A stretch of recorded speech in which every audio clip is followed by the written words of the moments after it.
polis, pero ahora vamos a adentrarnos un poco más, ¿ok? Para entrar en contexto tenemos que mencionar lo siguiente.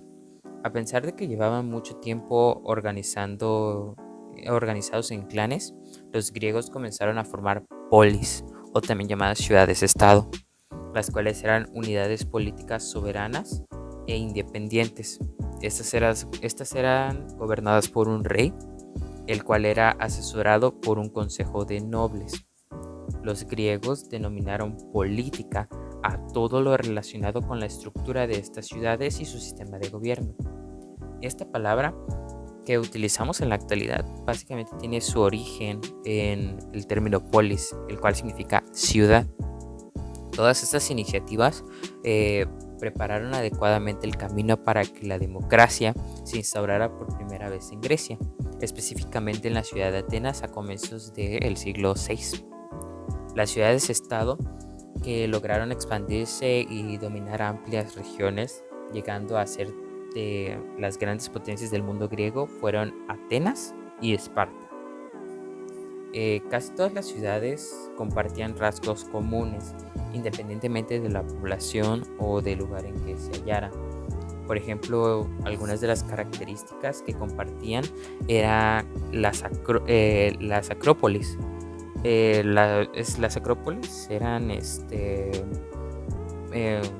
eran construidas aprovechando alguna elevación del terreno, ¿sí? Eran como la parte más alta de la polis. Las murallas también contaban con murallas, las polis, que servían como una defensa, las cuales rodeaban los principales barrios de la polis a modo de refugio en los tiempos de guerra. Y por último, tenemos la ágora. El ágora es una creación típicamente griega. Dentro de las ciudades construían el centro neurálgico en el que se encontraban la actividad comercial y la actividad pública. Sí. Cada polis era autónoma en términos legales, cada una tenía sus leyes o su constitución propia, y en asuntos religiosos o administrativos y militares. Para la ciudadanía griega, la polis era básicamente una ciudad pequeña, una pequeña comunidad de personas que se organizaba para vivir en un territorio que le era familiar y le pertenecía. Un griego era un ciudadano, es decir, un miembro de su comunidad o con obligaciones y derechos, no un súbdito que solo tenía obligaciones. También hay que saber diferenciar entre esos términos. También el griego creía que el gobierno debía ejercerse a través de las leyes que buscaran el bien común y surgieran de acuerdo ciudadano, o sea, que todos los ciudadanos estuviesen de acuerdo con ello. No leyes que dictaba un rey, ¿sí? También consideraba fundamental la participación política activa, es decir, participar en la vida de la polis y en sus decisiones. Ahora bien, pasamos a las áreas de la polis, que eran un total de dos. El área urbana, la cual estaba comprendida por las casas, las calles, los mercados, las fuentes de agua, los edificios públicos, los teatros y los gimnasios, entre otras amenidades.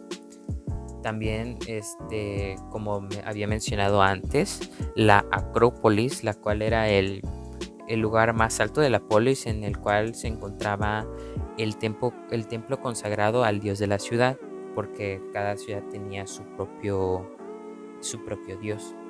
Y también la ágora o la plaza central, la cual se consideraba el corazón de la ciudad. Era básicamente como una tipo plaza, ¿sí?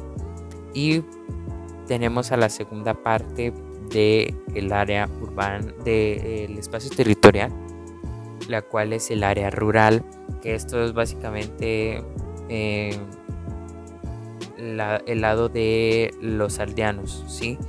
Este correspondía a las aldeas y a los campos de los alrededores y se extendía más allá del área urbana, ¿sí? Alejándonos un poco de la sociedad, vamos a centrarnos un poco más sobre la organización política de las polis, que uno de los grandes legados de la cultura griega es el concepto ciudadano, ¿sí? Sin embargo, no existía igualdad política entre todos los hablantes de una polis. Ahora bien, ¿quiénes no eran considerados ciudadanos? No eran considerados ciudadanos los extranjeros, las mujeres, los esclavos, los libertos y los esclavos liberados. Sí. Ahora bien, después de esta breve explicación, les voy a explicar la evolución política de la civilización griega. ¿Sí? Adentrándonos más a la política ahora. Un aspecto característico de las poleis y que fue común en otras ciudades-estado de la Edad Antigua, de la antigua Grecia, fue la existencia de ciertas instituciones políticas, las cuales recibían diferentes nombres y atribuciones según cada lugar en donde fueran ubicadas. Por ejemplo, las asambleas eran las reuniones de los ciudadanos, el consejo era la institución que asesoraba al gobierno en asuntos relevantes del Estado, y por último tenemos al magistrado, el cual era sede de los funcionarios del Estado, los cuales ejercían junto a otros con igual poder la misma función. Ahora bien, en el siglo VIII a.C., la cual fue época de la formación de las polis, el sistema de la aristocracia, cuya característica principal era el poder, estaba en manos de los nobles, pues solo ellos podían acceder a las magistraturas y al consejo. El nombre aristocracia se debe a que los nobles se llamaban a sí mismos aristoi, o sea, que se denominaban los mejores. Durante la época arcaica, algunas polis vivieron procesos de transformaciones económicas y sociales, las cuales impulsaron cambios políticos, avanzando hacia sistemas participativos, básicamente. Uno de los avances de estos fue aumentar la participación de aquellos ciudadanos, los cuales tenían poder económico y aunque no fueran de la clase aristocrática, así estableciéndose lo que se llamaba plutocracia. ¿Sí? Ahora bien, ya en la época clásica aparece lo que es la democracia. Todos los ciudadanos tenían derechos políticos, como por ejemplo a elegir y ser elegidos. En este mismo periodo, Esparta mantuvo el sistema de gobierno aristocrático, como por ejemplo algunos ejemplos de gobiernos democráticos fue el de Atenas, el de Corintio, el de Mileto, entre otras. Pasando a la segunda, es el largo camino hacia la democracia en Atenas. ¿Sí? En el siglo VIII a.C. igual surgió lo que son los grupos sociales, los cuales se enriquecieron gracias al comercio. Estos grupos comenzaron a exigir leyes escritas a mayor participación política. En el año 621 a.C. se nombró a Dracón como legislador extraordinario y realizó el primer código ateniense, el cual era muy severo. En el año 1594 a.C. se denominó a Solón como arconte con poder para establecer una nueva constitución.